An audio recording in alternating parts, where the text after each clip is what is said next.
The conference room had never felt so small.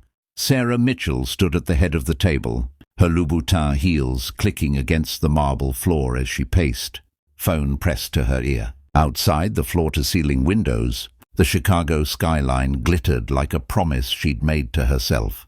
Years ago, a promise that she'd never be weak, never be vulnerable, never let anyone close enough to hurt her again. "I don't care what excuse he has," she said sharply into the phone. "If the Henderson report isn't on my desk by 5, he's done." She ended the call without waiting for a response, her reflection in the window showing a woman who had perfected the art of being untouchable. At 34, she'd built Mitchell Technologies from the ground up, transforming a small startup into a Fortune 500 company. She'd done it alone, and she preferred it that way. What she didn't know was that in exactly 3 hours, a janitor with kind eyes and a daughter's drawing in his pocket would begin dismantling every wall she'd ever built. It started with coffee, or rather the lack of it. Sarah's private espresso machine had broken down, forcing her to venture into the employee break room on the 20th floor, a place she typically avoided like the plague. The fluorescent lights hummed overhead as she stood waiting for the ancient coffee maker to finish brewing, her impatience growing with each passing second. "Excuse me, Ms. Mitchell." The voice was soft, almost apologetic. She turned to find Marcus Chen standing in the doorway, his navy blue janitor's uniform neat despite the late hour, his cleaning cart beside him. She'd seen him around the building for the past 3 months. Always quiet, always smiling at people who rarely smiled back. There was something different about him, something that had caught her attention. Even when she tried not to notice, a gentleness in his eyes that seemed out of place in her cutthroat world. "What is it?" she asked, her tone clipped. Marcus pulled something from his cart, a small thermos. "I noticed your espresso machine being taken for repairs this morning. I thought you might want some decent coffee. My daughter says I make the best coffee in the world, though I think she's biased." He smiled, and it was genuine, reaching his eyes in a way that made Sarah's chest tighten uncomfortably. She should have said no, should have maintained the professional distance that had served her so well. Instead, she found herself accepting the thermos, their fingers brushing for just a moment. The coffee was perfect, rich and smooth, with just a hint of vanilla. "Thank you," she said, surprised by the softness in her own voice. That should have been the end of it. A simple gesture, a moment of kindness in an otherwise ordinary day. But kindness, Sarah was about to learn, had a way of breaking through even the strongest defenses. Over the following weeks, she found herself noticing Marcus more. The way he always picked up the dropped papers that executives left scattered in the hallways. How he remembered everyone's names, from the CEO to the newest intern. The careful attention he paid to the small details. Fresh flowers on the reception desk. Making sure the elderly accountant's favorite tea was always stocked in the break room.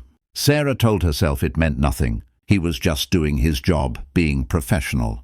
But then came the night that changed everything. It was nearly midnight on a Friday when Sarah finally looked up from her computer, her eyes burning from staring at spreadsheets for the past 14 hours. The building was silent, everyone else long gone. She stood to stretch, her back aching. When she heard it, a soft sound, almost like crying, coming from the hallway. Her first instinct was to ignore it, to close her door and return to work. But something pulled her forward. She found Marcus sitting on the floor outside the executive washroom, his head in his hands, shoulders shaking. On the floor beside him was a smartphone, its screen still glowing. "Marcus?" The name felt strange on her lips, too personal, too intimate. He looked up quickly, wiping his eyes. "Ms. Mitchell, I'm sorry, I didn't think anyone was still here. I'll get back to work." "What's wrong?" The question surprised them both. For a long moment he didn't answer. Then, as if a dam had broken, the words tumbled out. "My daughter Lily, she's 8. She has leukemia." His voice cracked on the last word. "I just got a call from her grandmother. Lily's asking for me, but I can't afford to miss work. The medical bills. I've already taken so much time off, and this job's insurance is the only thing keeping us afloat." Sarah felt something crack inside her chest, a feeling she'd buried so deep she'd forgotten it existed. "Go," she heard herself say. "Go to your daughter. I can't. I'll lose my job. The cleaning supervisor. I'm the CEO, Sarah interrupted, her voice firm. Go to your daughter. Your job will be here when you get back. In fact, take the whole weekend. Paid. Marcus stared at her as if she'd sprouted wings. Why would you do that? The question hung in the air between them. Why would she?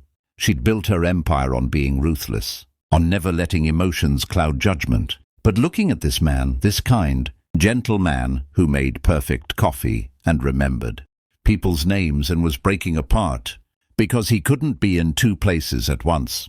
She couldn't find her usual coldness. Because your daughter needs you, she said simply, and because it's the right thing to do. He left, but not before pressing a crumpled piece of paper into her hand. Thank you, he whispered, his voice thick with emotion. I don't know how to repay you. After he was gone, Sarah unfolded the paper.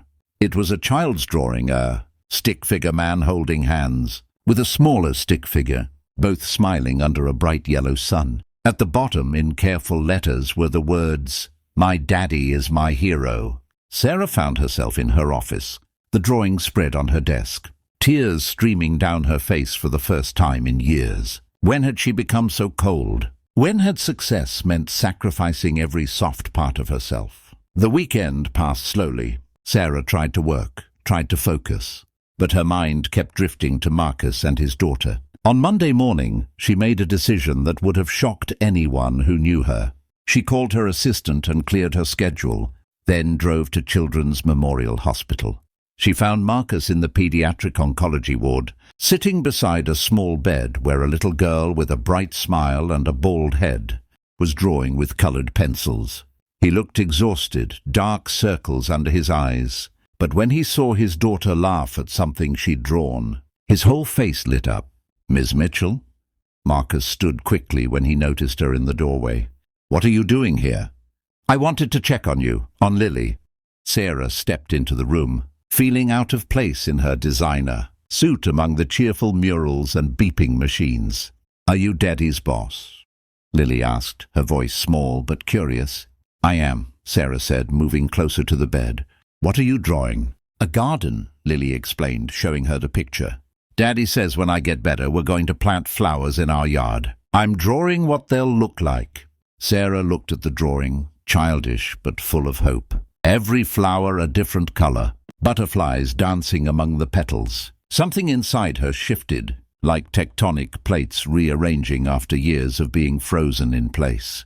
It's beautiful, she said, and meant it. Over the next hour, Sarah learned about Lily's love of butterflies, her dream of becoming a veterinarian, her favorite books. She learned that Marcus had been raising Lily, alone since her mother left when Lily was 2, unable to handle the responsibility. She learned about the treatments, the setbacks, the small victories that Marcus celebrated like miracles, and she learned about herself, about the part of her that had been locked away since her own childhood, when her father's business partner had destroyed his company and their family along with it. She'd vowed then never to trust anyone, never to show weakness. But watching Marcus read to his daughter, his voice gentle despite his exhaustion, Sarah realized that what she'd called strength was really just fear. Why are you really here? Marcus asked later, when Lily had fallen asleep and they stood in the hallway outside her room. Sarah struggled to find the words. I've spent so long believing that caring about people was a weakness, that keeping everyone at arm's length was the only way to protect myself. But watching you with Lily, you're the strongest person I've ever met. And it's because of how much you love, not in spite of it. Marcus was quiet for a moment. You know what Lily asked me yesterday? She asked if you were nice. I told her you were the scariest person I'd ever met. He smiled slightly. I was wrong. I don't know about that, Sarah said. I can still be pretty scary. Maybe, but scary people don't cry over children's drawings. I saw the tears on your desk calendar Monday morning when I was cleaning your office. Sarah felt heat rise to her cheeks. I don't know what you're talking about. It's okay to be human, Ms. Mitchell. It doesn't make you weak. It makes you real. In the weeks that followed, something extraordinary happened. Sarah found herself visiting the hospital regularly, bringing books for Lily, sitting with Marcus during the long treatment sessions. She set up a fund to help with medical expenses, not as a boss helping an employee, but as one human being helping another. She also started seeing her company differently. She noticed the single mothers struggling to afford childcare, the employees working through illness because they couldn't afford to miss work, the people whose names she'd never learned, despite passing them in the halls. Every day, she started making changes: better parental leave policies, flexible hours, healthcare improvements, programs to support employees facing hardship. Her board thought she'd lost her mind. Her profit margins dipped slightly, but employee satisfaction soared, retention improved, and Sarah felt something she hadn't felt in years, proud of herself for reasons that had nothing to do with money or success. One evening, 3 months after that night in the hallway, Sarah sat in Lily's hospital room, reading The Secret Garden aloud while Marcus dozed in the chair beside his daughter's bed. Lily's latest round of chemotherapy had been rough, but the doctors were cautiously optimistic. "Miss Sarah," Lily whispered, not wanting to wake her father. "Yes, sweetheart." "Daddy likes you." "I can tell." Sarah's heart skipped. "Oh, how can you tell?" "He smiles different when you're around, like how he smiles at me." Lily paused, choosing her words carefully. "Do you like him too?" It was a child's question, simple and direct, but it cut right to the truth Sarah had been avoiding. "Yes," she admitted softly, "I do." "Good," Lily said, satisfied. "Daddy needs someone to take care of him too. He's always taking care of everyone else." 2 weeks later, Lily's test results came back with the news. They'd been praying for. The treatment was working. The cancer was in remission. Sarah was there when Marcus got the news, watched him cry tears of joy, held him when his legs nearly gave out from relief. "Thank you," he said into her shoulder, his voice muffled, "for everything. For being here, for caring, for reminding me that good people still exist." "You reminded me of that," Sarah said, pulling back to look at him. "You and Lily both." Something shifted in the air between them, something that had been building for months. Marcus reached up, gently touching her face. "I'd like to take you to dinner. A real dinner, not hospital cafeteria coffee." Sarah laughed, and it felt good, natural. "I'd like that." Their first date was at a small Italian restaurant Marcus had been saving for a special occasion. No fancy wine lists or celebrity chefs, just good food and better conversation. They talked for hours, sharing stories, dreams, fears. Sarah told him about her father, about the walls she'd built. Marcus talked about his struggles as a single father, about the fear of losing Lily, about learning to ask for help. "I never thought I'd date a CEO," Marcus said at one point, a teasing smile on his lips. "I never thought I'd date a janitor," Sarah replied, then immediately regretted the words. "I didn't mean—" "I know what you meant," Marcus said gently. 6 months ago, you wouldn't have. 6 months ago, I was just part of the scenery to you. 6 months ago, I was an idiot. 6 months ago, you were scared. There's a difference." As the months passed, Sarah and Marcus built something neither had expected: a family. Sarah became a fixture in Lily's life, attending school plays, helping with homework, teaching the little girl about business and dreams and reaching for the stars. Marcus became Sarah's anchor, reminding her that success meant nothing without people to share it with. The office gossip was inevitable, but Sarah found she didn't care. Let them talk. She'd spent too long worrying about what people thought, about maintaining an image. The truth was, Marcus had reached a place in her heart she'd thought was permanently sealed, not through grand gestures or expensive gifts, but through simple, everyday kindness, through being exactly who he was, without pretense or agenda. 1 year after that night in the hallway, Sarah stood in her office looking at the photo now displayed on her desk: Marcus, Lily and herself, laughing in the garden they'd planted together in Marcus's backyard. Every flower Lily had drawn was there, blooming in wild profusion. Her assistant knocked on the door. "Ms. Mitchell? The board is ready for you." Sarah smiled, closing her laptop. She had a proposal to present, a new initiative to provide. Full scholarships for employees' children, starting with those facing medical hardships. It would cost millions, and the board would fight her on it.